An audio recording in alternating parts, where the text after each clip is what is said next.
We're here today with George Rapson, who is candidate for Mesquite City Council. George, talk a little bit about your background, particularly your background in Mesquite and in this area. I moved to Mesquite. Actually, I had my first job in Mesquite in 1991, I believe it was, when I was with Arthur Anderson and Company, an international accounting firm. I was in the Las Vegas office. Gaming was my principal charge, and I had the Virgin River. And they had just opened, and I took over that account when I moved to Vegas.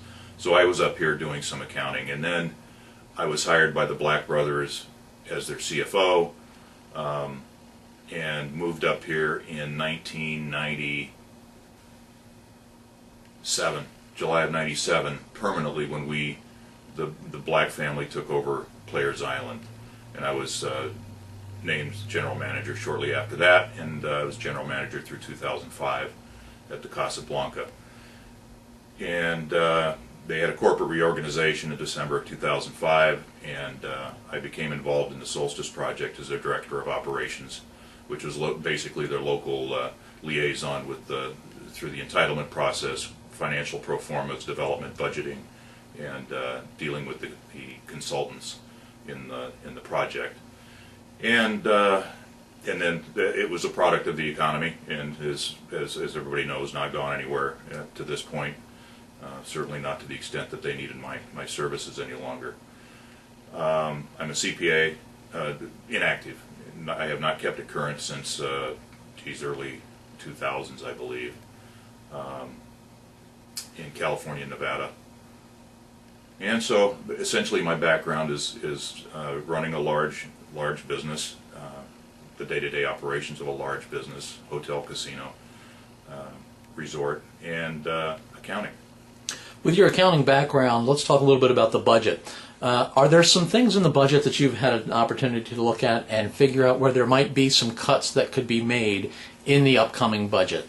Well, when we talk about the budget, just so we're clear, I'm talking about the general fund. Outside of that, the capital budgets and the other budgets are pretty much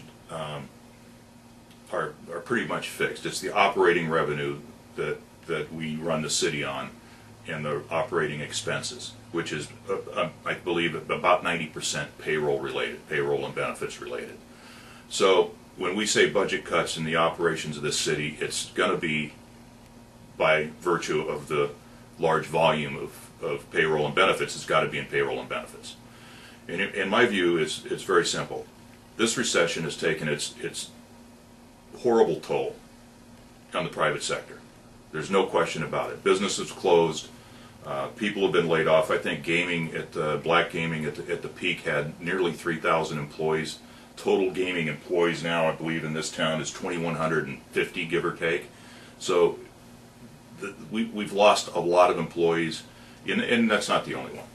So the private sector, and everybody knows their property values have devalued. Everybody's hurt. Social Security, I don't think, has even seen increases. Not there yet, but so everybody's taken a hit in the private sector. The public sector cannot remain immune. They cannot be insulated from this economic problem that we're having, the general economic problem. So there's going to be some tough decisions, and it's going to be this budget, which we will not be involved in, this group of candidates for council will not be involved in, is going to be a bloodbath, in my opinion. There's going to be some terrible shortfalls. We haven't seen it yet, but I firmly believe that the revenue sources have continued to decline, which is property taxes principally, and gaming and sales tax. State's allocation, they've continued to decline, and expenses have probably not declined to catch up with that. So whatever the shortfall was, which is I believe about $1.3 million in the budget, don't know what actual was or will be at the end of this year, but that budget shortfall was projected to be 1.3. I think it's going to be greater than that, and I think next year will be considerably greater than that. Having said that, you have to look carefully. Well, obviously payroll cuts in benefits is what's going to have to happen. We've got issues that have to be examined in that process. One is anybody on contract. We have union contracts. It's not as easy as just cutting everybody 6% to balance the budget, 10%. But there's going to be cuts coming. The citizens of Mesquite are going to have to make a decision on what services they're willing to compromise on. Is it going to be recreation? Is it going to be fire safety? Fire safety represents, I believe, about half the budget. That's fire safety. The city government, which is the city hall, represents, I'm thinking about 20%. So those are the two big ones. Those are where the cuts are going to have to come from, I'm afraid. We can cut out parks and recreation, something out of there, but they're a relative nominal part of the budget. So it's going to be a tough decision, but the citizens of Mesquite need to speak up and say, what are we willing to do without? Where are we willing to compromise? Where do we want to see the cuts? Because it's got to come from somewhere. When you talk about what the citizens are going to be willing to accept in terms of lesser services, I don't know if it would be your instinct or what you're hearing on the street, but what do you see as being an area where there are cuts that could be made, or where do you think people are going to be more amenable to the kind of cuts that you're discussing? Well, it's difficult. I hear a contradictory story. I mean, I hear some people say, well, we don't use the recreation facilities, we don't use the parks, we don't use the rec center, we don't use this. And maybe there's, so they're less inclined to worry about that particular piece of the budget. Maybe that's where it's an opportunity to raise fees for those, to where the people who use them pay a greater share, and you save that. There's reason or area for compromise. Fire safety, that's half the budget. So I love a safe community. We've got a safe community. We've got quick responders. We've got what we need. And I have not heard a lot of people who are willing to say we need to cut that. But on the other hand, the reality is it's got to be a shared hurt, shared pain, I think. And the city, we need to look at some alternatives with the city.